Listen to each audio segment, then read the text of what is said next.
बिस्मिल्लाहिर्रहमानिर्रहीम। अस्सलाम वालेकुम। आज मैं आपके साथ बहुत ही मज़ेदार चटपटी चना दाल की रेसिपी शेयर करूंगी, बिल्कुल ढाबा स्टाइल में। तो यहाँ मैंने 1 पाव चने की दाल ले ली थी और इसको नमक डाल के बॉईल कर लिया था। जिस तरह से हम सिंपली बॉईल करते हैं इस तरह से आपने कर लेना है, ठीक है। और इसको अब एक साइड पे रख देंगे। तो दूसरी तरफ मैंने एक कढ़ाई ले ली है और उसमें 1 कप ऑयल गरम कर लिया है और उस ऑयल में आधा चम्मच ज़ीरा कड़कड़ा लेंगे। ज़ीरे की जब खुशबू आना शुरू हो जाए तो उसमें 2 अदद दरमियाने साइज़ के प्याज चॉप करके वो भी इसमें ऐड कर देंगे और इनको फ्राई कर लेंगे। प्याज को हमने इतनी देर तक फ्राई करना है जब तक से ये नरम हो जाते हैं। कलर इनका हमने चेंज नहीं करना, बस इनको हल्का सा फ्राई करने के बाद इनको नरम होने तक इनको पकाना है, ठीक है।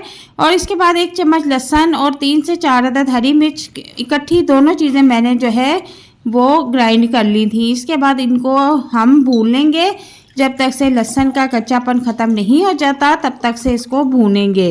तो अगर आप मेरे चैनल पर नए हैं तो काइंडली मेरे चैनल को सब्सक्राइब कर दें, बेल आइकन को प्रेस कर दें ताकि मेरी आने वाली मज़े की वीडियो आप तक लाजमी पहुंचे, ठीक है।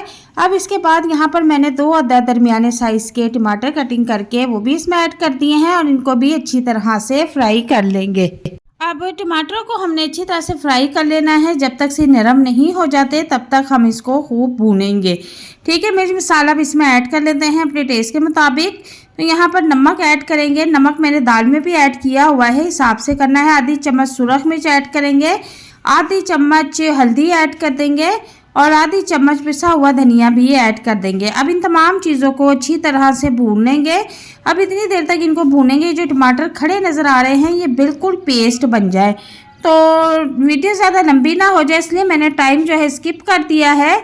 और यहाँ पर आपको दिखा देती हूँ कि ये देखें मसाला जो है अच्छी तरह से फाइन पेस्ट बन चुका है। और अब मैं इसमें बॉइल्ड दाल जो है वो ऐड कर दूँगी।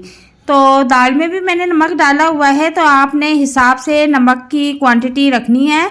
और अब मैं यहाँ पर इसको खूब अच्छी तरह से भून लूँगी। दाल चूँकि हमारी पकी हुई है 5% तक कच्ची है, ठीक है। 5% तक हम इसको भून कर पकाएंगे। तो बहुत ही टेस्टी और मज़ेदार ये रेसिपी बनके तैयार होती है और बिल्कुल ढाबा स्टाइल में। जब आप इसको दोपहर के टाइम बनाएंगे तो यकीन करें 2 के बजाय 4 रोटियां खा जाएंगे और उंगलियां प्लेटें भी चाट जाएंगे, इतनी मज़े की बनती है।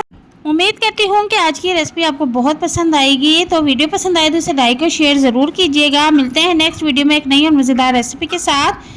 तब तक के लिए इजाज़त चाहती हूँ। अपना बहुत सारा ख्याल रखना, दुआओं में याद रखना। अल्लाह हाफिज़ एंड थैंक्स फॉर वॉचिंग।